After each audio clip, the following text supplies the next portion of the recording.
Thank you. So let me personally welcome you to the Schomburg Center. We thank you very much. You are joining a long list of candidates for mayor of New York City, and we've heard from 3 so far. It's been a very animated and lively discussion on a range of issues related to You don't know animated. related to policing and criminal justice, and so I think people are very excited to hear how you will add to that conversation. Just to give you a bit of the format, people have come in one at a time. Some of them are still here, so we will be speaking amongst your competitors. I will ask a series of questions, all sort of focused on policing and criminal justice issues, and we have a soft timer here that gives you a couple minutes to respond, just so that we can hear a range of responses. I will also give you a couple minutes for closing statements. Great. So the first question I want to ask is, in light of the repeated organizing concerns from many pockets of New York City around the issue of stop, question, and frisk, the pending federal trial in the Floyd versus City of New York case, and the possibility for a negative ruling against the city, the Department of Justice has indicated that it would support a independent court-appointed monitor for the City of New York. What is your position on stop, question, and frisk, and would you support the DOJ's remedy if, in fact, the city loses? Well, I think that we have to make a distinction. You know, we want, particularly in communities that have high crime, we want a police officer, if he or she has a reasonable suspicion to believe a crime is about to be committed, or a reasonable suspicion that a crime has been committed, to go and act on that. We want, that's the way you reduce crime. We want that to happen. The problem is not that action, not that arrow in the quiver of a police officer. The problem is a policy that has come from on high that says, we want you to get as many of these 250s, these stops, questions, and frisks, for the purpose of getting mostly men, but women as well, to go into their pockets and find small amounts of marijuana and arrest them. It's not really to find guns. It's not really, I don't think, to have much of an impact on major crimes. It's to try to run as many people through the system as possible. The problem that we have is that the same way on a CompStat meeting, they look and they can see how many burglaries there were in a neighborhood. They should be able to see that they have hundreds and hundreds and hundreds of 250s of stops and frisks that are not resulting in any arrest. And by definition, in my view, that makes them a bad cop. Therefore, by definition, their supervisor, their sergeant on that shift is doing a bad job supervising and up the ladder. Till you reach the commissioner. By definition, you've got a problem in the way it's being practiced. I do not want a federal monitor when I'm mayor. I think the way you change this policy is to change the mayor and to change the police commissioner. This is a policy question. This is not invasive in the police department. When you speak to police officers about their ability to stop crime, this is eroding any progress that they've made in improving community relations. And I don't want any federal or state, for that matter, interference in my trying to clean up this mess.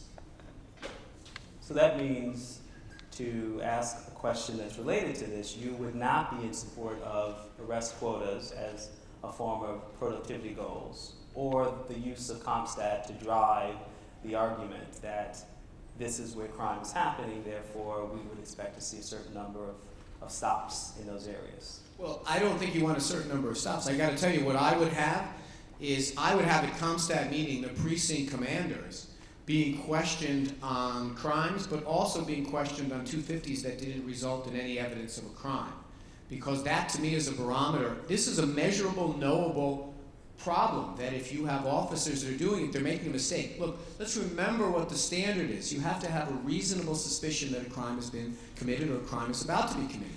If you are playing that hunch incorrectly time after time, I can't think of a reason why you should be promoted. I can't even think of a reason why you shouldn't go back and get additional training or fired if you keep doing that. It is no different than someone who keeps firing off a gun when the circumstance didn't require it. So I believe the CompStat tool is one that you can use to make sure that these 250s are not being abused.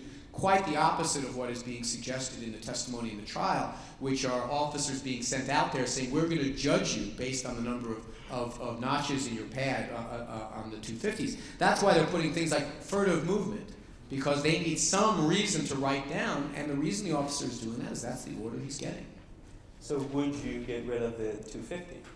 No, the 250 is a record-keeping thing. I mean, the 250 is the reference for the form that they fill out in their book. That's a record-keeping thing, and frankly, thank heaven we have. But it does have furtive movements on. So the question is really, yes. Would you radically transform it or get rid of it all? Here's what I would do. I want police officers to continue to have the tools to do their job. And that means stopping that drug dealer operating in that public housing development. That means trying to find people they think have just committed a crime. That's their job. And I want to reduce crime in the city and make it more livable for everyone. However, I also believe that if you're a police officer that is using that tactic over and over again in error, you should not be on the force. All right, so we're going to ask a question about the nature of policing in our schools. And I'm going to get this set up. Since 1998, the New York Police Department has had a law enforcement presence inside New York City schools with the aim of protecting the safety of the city's children. Since the program's inception, the NYPD personnel in the city schools has grown to roughly 200 armed officers and over 5,000 unarmed school safety officers, outnumbering the city's social workers and guidance counselors, as well as entire police forces of other large cities. While the NYPD has delayed releasing mandatory internal reports, publicly releasing data covering the period 6 months, July 1st to September of 2011, this has still sparked criticism that policing in schools is marked by a racial bias. Among students arrested at schools during that period, 93% were Black or Latino. What is your position regarding the creation of a school safety division within the Department of Education, separate and apart from the NYPD, to oversee and supervise school safety? Well, I'm open to the idea. I think the problem that we have, though, is that we're dealing with the challenge of troublesome students who act out, or students who might get into a fist fight, or students who might do something worse, as entirely a law enforcement measure. You know, what happens is when we have budget constraints, what always winds up being the first resources that leave the classroom, or that leave the school building rather, are things that help students deal with their issues. We also cut things like arts and gym and the other ways that children use so that they don't act out as much. I do have a lot of concern for the student that is being excluded from the classroom, but I have more concern, frankly, for the 25 or 26, or in some cases 28 or 29 other students in that classroom who are coming to that class to learn, whose parents send them there to be in a safe environment. I think it's a false choice to say you should have policing or guidance counselors. I think you need to have both, and if you have more of the latter, you'll need the former much less. So the question, though, is whether you move the function of school safety within the Department of Education or keep it in the police department. I don't think it's necessary to move it out of the police department, but I do think you do need, I don't know what you call it, you need a greater emphasis in the Department of Education on dealing with the challenges that students have, increase the number of guidance counselors and the like. I'm not a fan of organizing, reorganizing, and reacting that way. I don't believe the policy is a function of where the officers lie. The function of the fact that we're dealing with the challenges of safety in schools entirely as a law enforcement measure. We shouldn't do that in society. We shouldn't do it in the schools. So I'm going to ask you a question that pertains to prisoner reentry. What policies and programs will you implement to help prisoners become gainfully employed? With the rate of privatization of the public sector jobs, we will continue to be pushed out of New York. How will you attack this problem? This is a question from Sandra Holmes in Manhattan. Well, I say this to Ms. Holmes and to this audience. You know, we have remarkable sets of data that allow us to know where ex-offenders are. And yet we do nothing to correlate the resources we send to communities based on where they are. It's a terrible cycle that happens. Offenders come from a community. They commit crimes in that community. They're sent away. They come back, they return to that very same community, which very often has a circumstance, whether personally or societally, that leads them back into the very same cycle they got out of. So what does it lead us to do? It doesn't lead us, up to now at least, to take the information we have about where they are. We know where they are. They have to check in with probation officers. We know actually a great deal about them. We should be sending resources back to those communities, which by and large are communities that are devoid of many services, or devoid of many opportunities for jobs. We should think creatively at our Department of Business Services about how we see businesses entirely staffed by ex-offenders in communities like the ones that are most affected.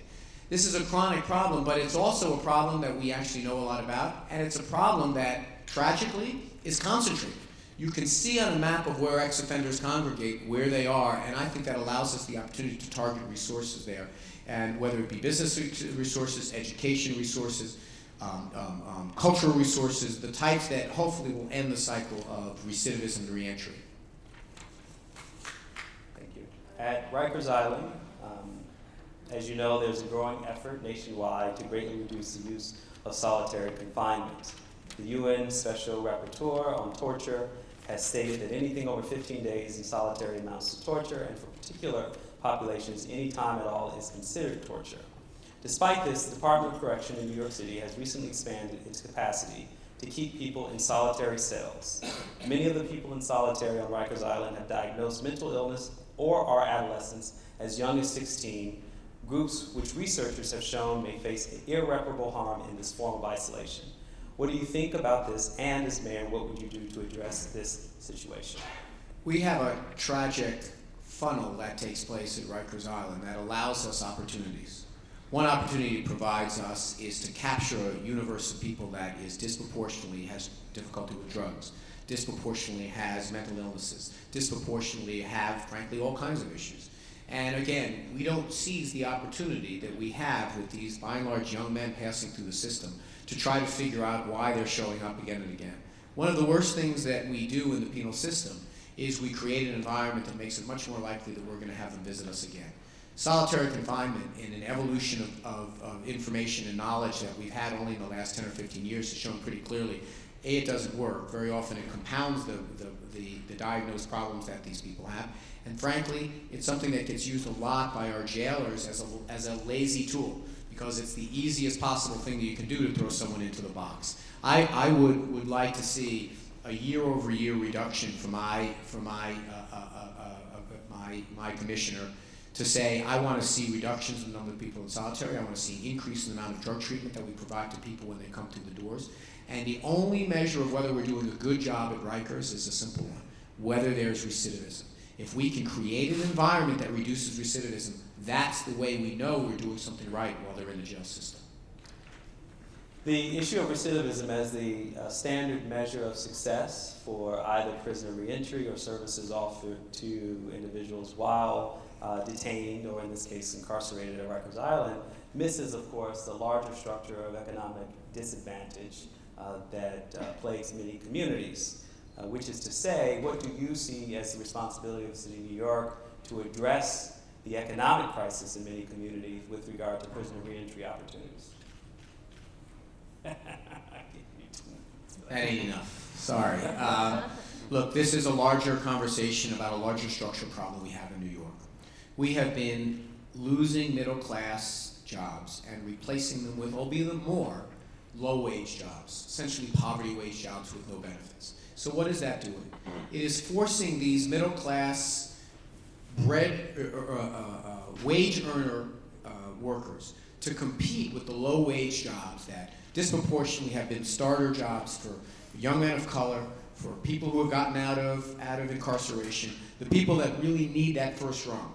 Now those jobs are disproportionately being filled by former middle-class job holders that are now competing for not only one, but often two of those jobs, because that's what it takes to support a family on.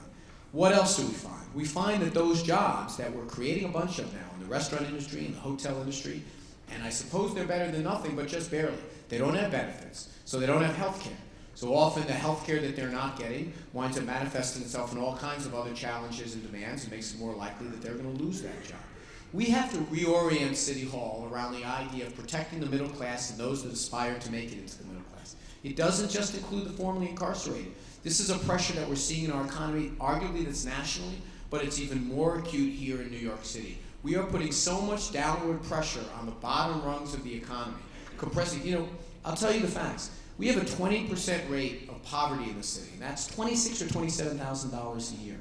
But the median income is only $41,000 a year in this city. That's the median income. That's functionally poor when you have housing rates as expensive, when the average apartment goes for $1.3 million on Manhattan Island. That's functionally poor.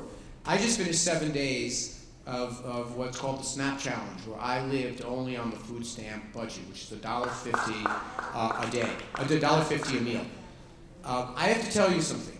If I told you that there were several 100,000 children that go into a soup kitchen or a church basement for meals in this city, you would say in New York City that is a sin. So when you talk about the challenge facing the recently incarcerated, you've got to fold it into a larger conversation about how we become an economy that is putting enormous, enormous downward pressure on large numbers of people. And what that means, who's getting shoved out, who gets shoved out of the picture, people that don't have college and high school education, people that have come out of prison recently, young men of color of all stripes, that's who's getting left behind. So as we dislocate our shoulder to pat ourselves on the back about creating new jobs, look what type of jobs we're creating, and they won't make you happy.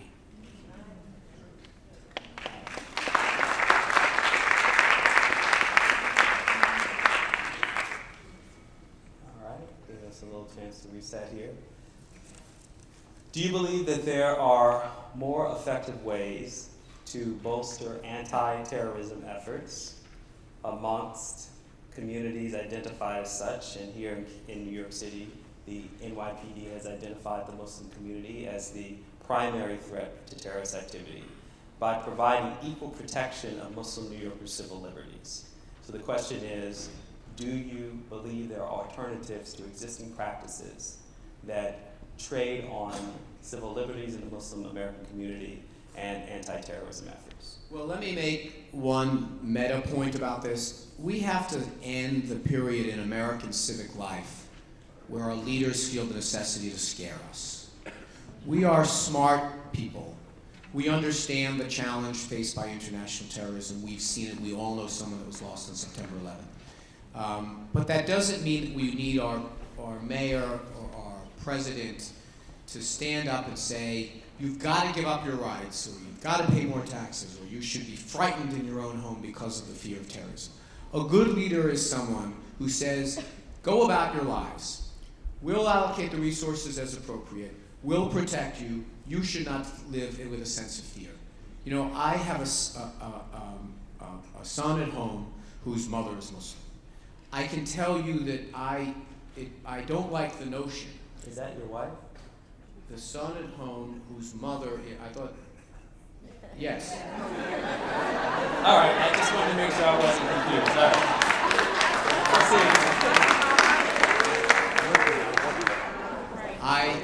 I don't like trading on the popularity of my wife, so that's the way I construct it. But the point that I was making is that I don't believe that the only way to protect us is to say we're going to have a widespread system where we're going to surveil houses of worship. Because it gets back to the notion that is being perpetuated that there's somehow 25% of the people are terrorists trying to attack the other 75%. They're not terrorists running around everywhere. Having police resources acting as if there are is inefficient. And I'll tell you something else that it does, and it's the same way with the stop and frisk. It has a counterproductive impact. If you believe that the police are spying on you, or you believe that you're going to be stopped at every street corner by the police, it makes you much less likely to be open with them about information that you may have. It puts you in an adversarial place where the police are at their best is if the police fold into the community, they get out of their RMPs, they walk the beat, they get on a bicycle, they go out into the community, and they say, here I am. I'm trying to do a difficult job. You're a community of peace-loving people who are trying to live that way. Let's see how we work together to accomplish those common goals. If that conversation happened as in a literal and a spiritual sense between the police and the community, crime would go down faster and even more, and you wouldn't have the tension that you have. It's the same way when you go into a mosque and start spying. Maybe every once in a while you get a clue, but that is not nearly as successful as walking in the front door of the mosque and saying, here I am. Talk to me as law enforcement about how I can be of help to you and you can be of help to me. That conversation is a much more adult, mature one, and I think it gets a better outcome. Well, we've reached the final 2 minutes, and I want to give you a chance to tell the voters of New York City what your plan is in any way you choose to say so. Well, I appreciate it. Thank you for the hospitality, and thank you for the comfy chair. I have a reputation at debates and these forums of standing up. If I had these chairs everywhere, I wouldn't do it. Let me just say this. I have a vision of the city that I look at through the lens of my experience. A middle-class person. My mother was a school teacher for 31 years. I went to public schools my whole life. They were able to find affordable housing in Park Slope, of all places, in the 1960s. When I think of that, three legs of that middle-class aspirational stool, I realize that for New Yorkers today, virtually all three of them are unattainable. Finding a public school that's of high quality, or not high quality, but solid. Finding a good job with benefits like my mother had as a school teacher. Finding an affordable place to homestead. And I look at that New York that's disappearing or disappeared, and I realize that it can't be that way. That the middle class, the notion of the middle class, those struggling to make it in the middle class, this is something worth fighting for. This is not something that you just say tisk tisk, and hey, isn't that great that a $40 million apartment was sold in Midtown? And that's going to be our proof point for whether we're successful. We have 1.2 million people in this city that have no health insurance whatsoever. That if they fall down with H1N1 flu or get hit by a bus, they get dragged into an emergency room, we all pay for it. But that's not a dignified way to live. We're a better city than that. We're a better city than to cheer when someone says, all right, you got a job in a Times Square restaurant, but you lost a job in light manufacturing. We're a better city than to say that, you know what, it is just fine to have so many people getting stopped every day on their way to just living their lives. We're a better city than that. Now, we're also a city, I think, that realizes that after 12 years, we need a direction change. I don't dishonor Mike Bloomberg. He's a billionaire. I'm like, I don't know, a thousandaire or something. I don't, and I honor him for the idea that with all his wealth and everything else, he's choosing to try to be a service to the people of the city of New York. But a disconnect has grown that has to change. And it's a disconnect between the lives that people are living, where they're struggling. They're struggling. And the mayor who looks at the city through the gleaming skyline of Manhattan and says, you know what, everything's just great. We're doing great. We're the greatest city on earth. Stay away from that soda. We don't, and let me just finish this, I finished this thought because I don't want to finish on a joke. There's a reason why people buy 99-cent sodas. And the reason is they don't have much money to buy the $5 corn-fed half-gallon of milk that I bought for my son. There's a reason that people are dealing with these challenges every day as best they possibly can. And what I want to do is give them a mayor that honors that struggle, that every day gets up in the morning and says, I want to help them with that struggle. Every day goes down and puts his head down after a long day at work and says, I'm going to get up tomorrow and fight for them just as hard. My name is Anthony Weiner, and thank you very much for listening.